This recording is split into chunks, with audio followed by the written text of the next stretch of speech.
I'm Tyler Wilbert, and this is my video blog. Hello everyone, and welcome to the first segment of my March Madness special.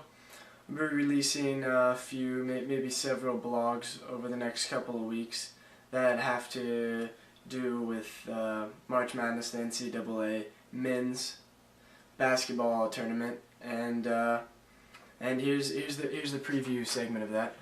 The number one seeds, of course, as most of you know, are the University of Connecticut, UConn, Louisville, Pitt, and University of North Carolina. And the University of Louisville got the number one overall seed. Here's my breakdown of the number ones. We'll start out with Pitt. They went 28-4 in the regular season, and the big ones that they beat UConn twice, both away and at home, but they lost to Louisville at Louisville. And this team consists of DeJuan Blair. He plays down low, and he's the sophomore, and he's obviously very, very good, averaging over 10 rebounds and averaging a double-double a game. And Sam Young's out there on the wing, who averages close to 19 points a game. And then Levance Field at the point guard, probably one of the better point guards, if not the best point guard in the league, probably up there with Johnny Flynn, Ty Lawson, and guys like that. They're definitely one of the more balanced teams in the country, and definitely, in my opinion, probably the most balanced team in the tournament, maybe second only to North Carolina, and they're definitely a force to be reckoned with in the tournament. Next, we'll move on to UConn. Also, it's one of the four Big East teams to come out that are number one seeds, and they went 27-4 in the regular season, and they lost to Pitt twice, but they did beat Louisville at home by a large amount, 17. They have Hashim Thabit down low, the sophomore, and he's a presence. He's a big 7-footer, great shot blocker, second in the nation in shot blocks.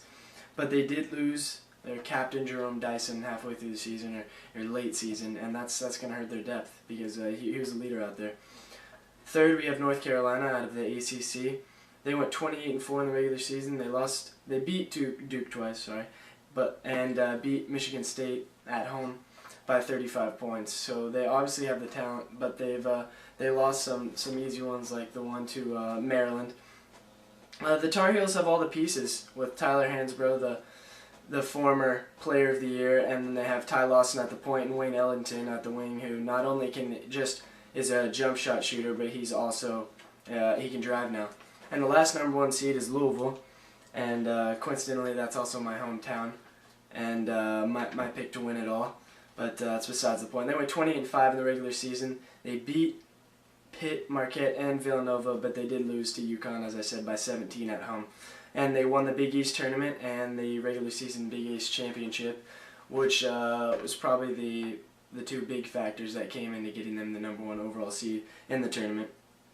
The Louisville Cardinals have great defense under Coach Rick Pitino. They run the press and then come back into the zone. And they're led by senior Terrence Williams, who was a Rainier Beach guy, a hometown guy.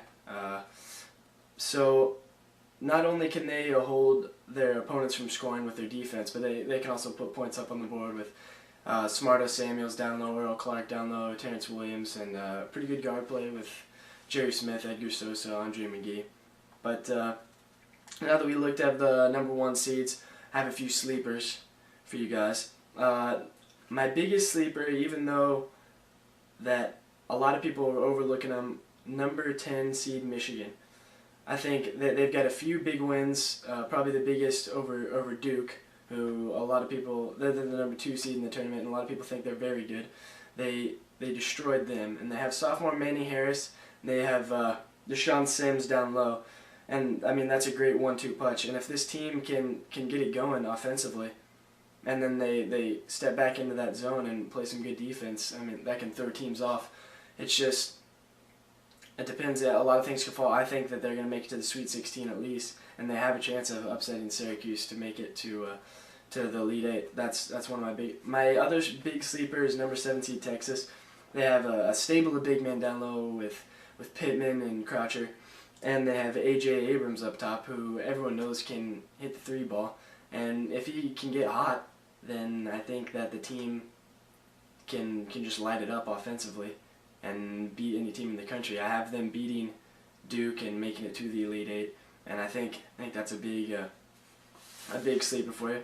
So this is it for this episode of my blog. But next episode, I'm going to break down each individual region of the bracket, let you know what I think is going to happen there, and help you out with your bracket selections. So enjoy.